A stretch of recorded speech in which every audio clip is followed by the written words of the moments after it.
Big boss Malayalam season 7 അനുമോള family അങ്ങനെ വന്നിരിക്കുകയാണ്. ബിഗ് ബോസ് ഹൗസിനകത്ത് ചേച്ചിയുണ്ട്, അതുപോലെ അനുമോള അമ്മയുണ്ട്. അപ്പോൾ ഇവർ രണ്ടുമാണ് വന്നിട്ടുള്ളത്. അപ്പം ആദ്യം തന്നെ ഒരു കാര്യം പറയട്ടെ, അനീഷ് ഒരു രക്ഷയില്ല കേട്ടോ. എന്തൊക്കെ പറഞ്ഞാലും എല്ലാവരും ഫാമിലി വരുമ്പോഴത്തേക്കും വന്ന് ട്രീറ്റ് ചെയ്യുന്ന ഒരു രീതി ഉണ്ടല്ലോ, അതെനിക്ക് അങ്ങ് ഇഷ്ടപ്പെട്ടു കേട്ടോ. ഇപ്പോൾ അനുമോളെ ഫാമിലി വന്നപ്പോഴും അതുപോലെ അവർക്ക് വെള്ളം കൊണ്ട് കൊടുക്കുന്നു, കാരണം തിന്നാൻ ഓരോ സാധനങ്ങൾ കൊണ്ട് കൊടുക്കുന്നു. ആരെ വീട്ടിൽ നിന്ന് വന്നപ്പോഴും ഓരോ ആൾക്കാരെ വീട്ടിൽ നിന്നും അവരെ ഫാമിലി വന്നപ്പോഴും അവരെ ട്രീറ്റ് ചെയ്യാൻ കാണിക്കുന്ന ഒരു മനസ്സുണ്ടല്ലോ, അതെനിക്ക് ഇഷ്ടപ്പെട്ടു കേട്ടോ. അപ്പം നമ്മൾ പ്രൊമോയിൽ കണ്ട പോലെ ഇപ്പം പാട്ടിടുന്നു, മറ്റേ എന്ത് പറഞ്ഞാലും എൻ്റേതല്ലേ ബാബയെന്ന് പറഞ്ഞിട്ടുള്ള പാട്ടൊക്കെ ഇട്ട് ബിഗ് ബോസ് അനുമോളെ പറ്റിച്ചില്ലാന്ന് പറയാൻ പറ്റത്തില്ല. കാരണം പാട്ട് കേൾക്കുമ്പോഴേ എല്ലാവരും ഇറങ്ങി വെളിയിലോട്ട് ഓടുന്നു, അനുമോൾ ഓടുന്നു, അവിടെ ചെന്ന് കുറച്ച് നേരം നിൽക്കുന്നു. നിന്ന് കഴിഞ്ഞിട്ട് പാട്ട് ഓഫ് ചെയ്യുന്നു. പാട്ട് ഓഫ് ചെയ്തിട്ട് ബിഗ് ബോസ് കുറേ നേരം പാട്ട് കേൾക്കുന്നുണ്ട്. ബിഗ് ബോസ് പറയുന്നുണ്ട് അനുമോൾ ആക്ടിവിറ്റി ഏരിയയിലേക്ക് പോകാൻ പറയുന്നുണ്ട്. അപ്പോൾ അനുമോൾ ദേഷ്യപ്പെട്ട് എന്തോ ബിഗ് ബോസ് എന്നൊക്കെ പറഞ്ഞ് പറ്റിക്കുമെന്നൊക്കെ പറഞ്ഞിട്ട് അനുമോൾ അങ്ങോട്ട് പോകുന്നുണ്ട്. അപ്പോൾ നെവിൻ കോമഡി കേട്ടോ. നെവിൻ അനുമോളെ കുറേ പോയിട്ട് ബാ അനുമോൾ ആക്ടിവിറ്റി ഏരിയയിൽ പോകാം ബാ ബാ എന്ന് പറഞ്ഞിട്ട് അനുമോൾ അങ്ങോട്ട് പിടിച്ചുകൊണ്ട് പോയിട്ട് ചിരിക്കുകയൊക്കെ ചെയ്യുന്നുണ്ട്. അപ്പോൾ നെവിൻ്റെ ഞാനൊരു കാര്യം പറയട്ടെ, ഇന്ന് 2-3 ദിവസത്തെ നെവിൻ്റെ ലൈവിലെ പ്രകടനങ്ങളൊക്കെ കണ്ടിട്ട് ഞാൻ ഒരുപാട് നെവിനെ ആദ്യം സപ്പോർട്ട് ചെയ്തിട്ടുണ്ട്. പിന്നെ ഷാനവാസുമായിട്ടുള്ളൊരു പ്രശ്നത്തിൽ നെവിനെ ഞാൻ കുറ്റപ്പെടുത്തിയിട്ടുണ്ട്. പക്ഷേ ഇപ്പം 1-2 ദിവസത്തെ ലൈവ് കണ്ടപ്പോഴത്തേക്ക് നെവിൻ നല്ലൊരു ഒരു പുള്ളിയുടെ മനസ്സിലൊന്നുമില്ല, ഇങ്ങനെ തുറന്നടിച്ച പോലെ ഇങ്ങനെ സംസാരിക്കുന്ന രീതിയാണ് പുള്ളിക്ക്. ഒരു ചില്ലായിട്ട് സംസാരിക്കുന്നതായിട്ടാണ് എനിക്ക് തോന്നിയത്. കാരണം ഇന്ന് അനുമോളെ അമ്മ വന്ന സമയത്തും അമ്മയെടുത്ത് പറയുന്നുണ്ട്, അമ്മ എന്തിനാ ഇങ്ങനെ നോക്കുന്നത്, ഞാൻ ഒരു പാവമാണ്, ഞാൻ ഈ കാണിക്കുന്ന ഇതൊക്കെ മാത്രമേ ഉള്ളൂ, അല്ല ഞാൻ ഒരു പഞ്ചപാവം എന്ന് പറയുന്നുണ്ട്. അപ്പോൾ ചില സമയത്ത് നമുക്ക് നെവിൻ്റെ ഒരു ഫേസ് എക്സ്പ്രഷനൊക്കെ കാണുമ്പം എന്തോ വലിയൊരു പേടി തോന്നുന്ന ഒരു രൂപമായിട്ടാണ് നമുക്ക് തോന്നുന്നത്. പക്ഷെ 1-2 ദിവസത്തെ ലൈവ് കണ്ടപ്പോഴത്തേക്ക് നെവിനോട് എന്തോ എനിക്കൊരു ഇത് തോന്നുന്നുണ്ട് കേട്ടോ. പുള്ളിയുടെ ഒരു ജെനുവിനാണെന്ന് തോന്നുന്നുണ്ട്. അപ്പം അനുമോൾക്ക് നല്ലൊരു പണിയാണ് കിട്ടിയത്. ഒന്ന് മറ്റേ കാർഡ് വയ്ക്കുന്നതും അവിടെ ചെന്ന് ബിഗ് ബോസിൻ്റെ ഒരു ലോഗോ ഉണ്ടല്ലോ, ബിഗ് ബോസിന് എഴുതിയിരിക്കുന്നത്, അത് വഴി ഫ്ലിക്സ് ചെയ്യുന്നതും. രണ്ടാമത്തത് ഒരു ബെഞ്ച് കൊടുത്തിട്ടുണ്ട്. ആ ബെഞ്ചിൻ്റെ മണ്ടയിൽ കുറച്ച് കളറിലെ ബോർഡ് ഇങ്ങനെ കുത്തി നിർത്തിയിട്ട് ഒരു ബോൾ അതിൻ്റെ ഫ്രണ്ടിൽ വയ്ക്കും. അത് തട്ടി ബക്കറ്റ് അവിടുന്ന് കുത്തി നിർത്തിയിട്ട് അങ്ങേ അറ്റത്ത് നിന്നിട്ട് തട്ടുമ്പോഴത്തേക്ക് ഇങ്ങേ അറ്റത്ത് വെച്ചിട്ടുള്ള ഫ്രണ്ടിൽ വെച്ചിട്ടുള്ള ബോൾ കൊണ്ടിട്ട് അത് കറക്റ്റ് ബക്കറ്റ് വീഴണം. അതായിരുന്നു സംഭവം. എന്നാലും അനുമോൾ അവിടെ ഇരുന്നിട്ട് എളുപ്പം എന്നുള്ള രീതിയിലാണ് പുള്ളിക്കാർ കയറിയത്. പക്ഷേ ഇച്ചിരി വേർത്ത് കുളിച്ചു പോയി, നല്ലോണം വേർത്ത്. കാരണം കുറേ സമയം എടുത്ത് റിലേ ഒക്കെ പോയെന്ന് തോന്നുന്നു കേട്ടോ. സംഭവം എന്തായാലും ചിരിച്ചിരിച്ച് ഉപ്പാട് വന്ന് ദൈവത്തെ കടന്ന് വിളിയ ദൈവമേ ദൈവമേ ദൈവമേ എന്ന് പറഞ്ഞുകൊണ്ട് വീണേന്ന് പറഞ്ഞുകൊണ്ട് ഇരിക്കുമായിരുന്നു. സംഭവം കൊള്ളായിരുന്നു.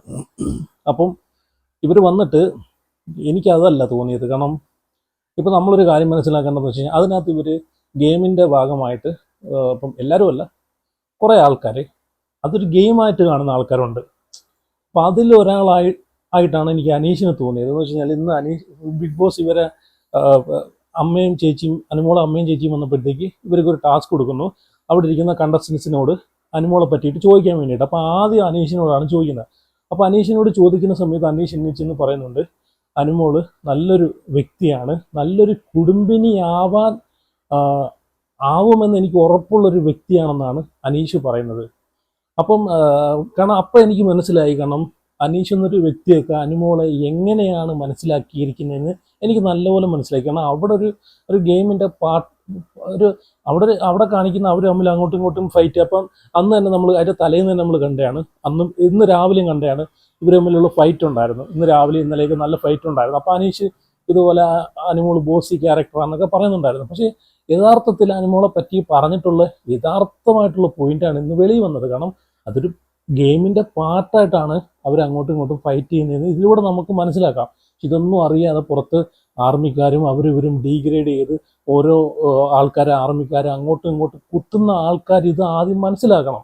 PR-കാരും അതുപോലെ ഡീഗ്രേഡ് ചെയ്ത് ഓരോ കണ്ടസ്റ്റൻസിനെ എങ്ങനെയൊക്കെ അവരെ ഡീഗ്രേഡ് ചെയ്യുമോ അങ്ങേ അറ്റം ഡീഗ്രേഡ് ചെയ്ത് അവരെ ജീവിതം തന്നെ നശിപ്പിക്കുന്ന രീതിയിലേക്ക് കൊണ്ടുപോകുന്ന ഈ PR ടീമും ഇതുപോലുള്ള ആൾക്കാരൊക്കെ ഇത് കാണേണ്ട കാര്യമാണ്. കാരണം അനീഷ് പറഞ്ഞ കാര്യം എന്ന് വെച്ച് കഴിഞ്ഞാൽ അത് ജെന്യൂനായിട്ടുള്ളൊരു കാര്യമാണ്. കാരണം ജനങ്ങൾക്ക് ഉൾപ്പെടെ തോന്നിയിട്ടുള്ളൊരു കാര്യമാണ് അനുമോളെ പറ്റിയിട്ട്.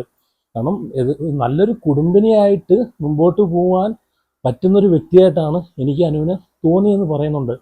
അതുപോലെ ഷാനവാസും പറയുന്നുണ്ട്, കാരണം ഇവിടെ ഇതൊക്കെ ഒരു ഗെയിമിൻ്റെ പാട്ടാണ്.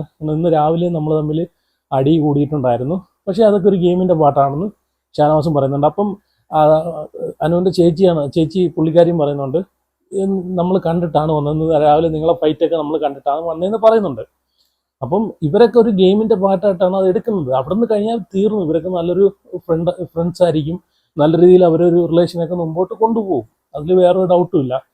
അപ്പോൾ പിന്നെ വേറൊരു കാര്യം എന്ന് വെച്ച് കഴിഞ്ഞാൽ ആദില സംസാരിക്കുന്ന സമയത്ത് ആദില പറയുന്നുണ്ട് ആദ്യ സമയങ്ങളിലൊക്കെ ഞാനും അനുവും തമ്മിൽ വഴക്കുണ്ടാവാറുണ്ടായിരുന്നു, പിന്നെ ഞാൻ പുറകെ പോയിട്ട് അത് സോൾവ് ചെയ്യാൻ ശ്രമിച്ചിട്ടുണ്ടായിരുന്നു എന്നൊക്കെ പറയുന്നുണ്ട്. അപ്പം അനുവിൻ്റെ ചേച്ചി പറയുന്നുണ്ടായിരുന്നു പുള്ളിക്കാരി ഓപ്പണായിട്ട് തന്നെ പറഞ്ഞു, കള്ളം പറയേണ്ട കാര്യമില്ല. കാരണം പലരുടെയും പേരൻസ് വന്നപ്പോഴത്തേക്ക് പല ദേഷ്യമുള്ള ആൾക്കാരെയൊക്കെ ജനങ്ങളെ മുമ്പിൽ കെട്ടിപ്പിടിച്ച് ഹഗ് ചെയ്ത് ഉമ്മ കൊടുത്ത് എന്ന് വെച്ച് കഴിഞ്ഞാൽ ജനങ്ങളെ മുമ്പിൽ എന്തോ വലിയൊരു എന്തോ ഒരു സംഭവമാണെന്ന് കാണിക്കാൻ വേണ്ടിയിട്ട് അങ്ങനെ ചെയ്തിട്ടുള്ള ആൾക്കാരും ഉള്ളതായിട്ട് എനിക്ക് തോന്നി കേട്ടോ. പലരുടെയും പേരൻസ് വന്നു പോയപ്പോഴത്തേക്ക് ഇവരെ ചേച്ചി അനുമോളെ ചേച്ചി പറഞ്ഞ കാര്യം എന്ന് വെച്ച് കഴിഞ്ഞാൽ ആദ്യമൊക്കെ ആദിലെടുത്ത് എനിക്ക് ദേഷ്യം തോന്നിയിട്ടുണ്ട്. കാരണം അനുമോൾ എൻ്റെ അനിയത്തിയാണല്ലോ, എൻ്റെ വീട്ടിലെ മോളാണല്ലോ, അനിയത്തിയാണല്ലോ. അപ്പം അനിയത്തി എടുത്ത് ഇങ്ങനെയൊക്കെ ചെയ്യുന്ന കാണുമ്പോഴത്തേക്ക് എനിക്ക് തോന്നിയിട്ടുണ്ടെന്ന് ഓപ്പണായിട്ട് തന്നെ പറഞ്ഞു. ഇപ്പം അതൊക്കെ മാറി. ആദ്യം എനിക്ക് ദേഷ്യം ഉണ്ടായിരുന്നു, കാരണം അങ്ങനെ വേണോടെ, അല്ലാതെ അവിടെ ചെന്നിരുന്നിട്ട്.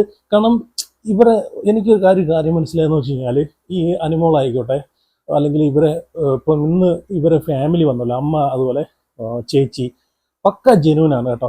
ഒരു കാര്യം പോലും ഇവർ ഇല്ലാത്തതായിട്ടുള്ള ഒരു ക്രിയേഷൻ നടത്തിയിട്ടില്ല. പക്ക ജെന്യൂനായിട്ടാണ് എനിക്ക് തോന്നിയത്. കാരണം അല്ലെങ്കിൽ ഇവർക്ക് ഇങ്ങനൊരു കാര്യം പറയേണ്ട കാര്യമില്ല. എനിക്ക് ആദിലെ സ്നേഹമാണ്, ആദിലെ ഞാൻ വീട്ടിൽ കൊണ്ട് പൊയ്ക്കോളാം, കെട്ടിപ്പിടിച്ച് ഉമ്മ കൊടുക്കുന്നു, അങ്ങനെയൊക്കെ പറയേണ്ട കാര്യമില്ല. ഓപ്പണായിട്ട് തന്നെ പറഞ്ഞു. ആദ്യമൊക്കെ നമ്മളും കണ്ടാണല്ലോ ആദില പുറമേ നിന്ന് കുത്തുന്നതും.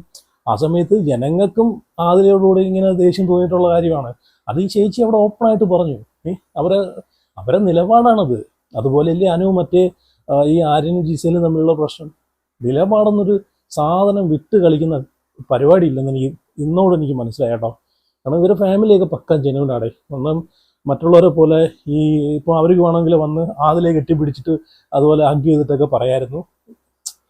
ജനങ്ങളെ കാണിക്കാൻ വേണ്ടിയിട്ട്, ഫൂളാക്കാൻ വേണ്ടിയിട്ട് ഒരുപാട് പ്രഹസനങ്ങൾ കാണിക്കാമായിരുന്നു. പക്ഷെ ഇതൊന്നും ഇവരാരും കാണിച്ചില്ല. അതുപോലെ പിന്നെ ഞെട്ടിച്ചൊരു കാര്യം എന്ന് വെച്ച് കഴിഞ്ഞാൽ അനുമോള് ഇവരുടെ അടുത്ത് പറയുന്നുണ്ട് പുറത്തെ കാര്യങ്ങളൊന്നും എന്നോട് പറയണ്ട.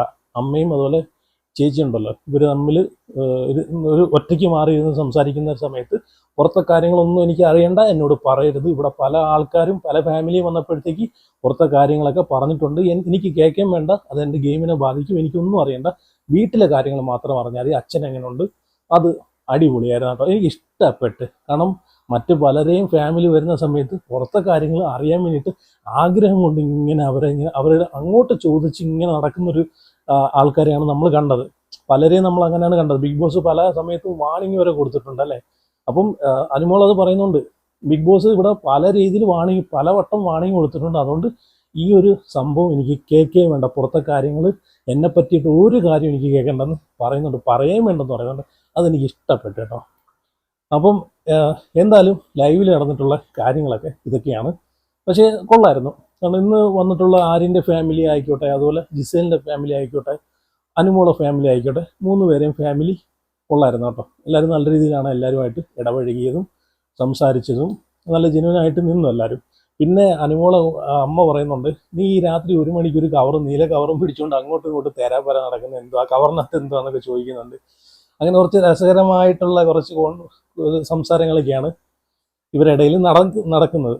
അപ്പോൾ എന്തായാലും കൊള്ളാം. അപ്പോൾ എന്തായാലും ലൈവ് കണ്ടിട്ടുള്ള ആരെങ്കിലും ഉണ്ടെങ്കിൽ ഉറപ്പായിട്ട് നിങ്ങൾ അഭിപ്രായം കൂടെ ഒന്ന് കമൻറ്റ് ചെയ്യണേ. അപ്പം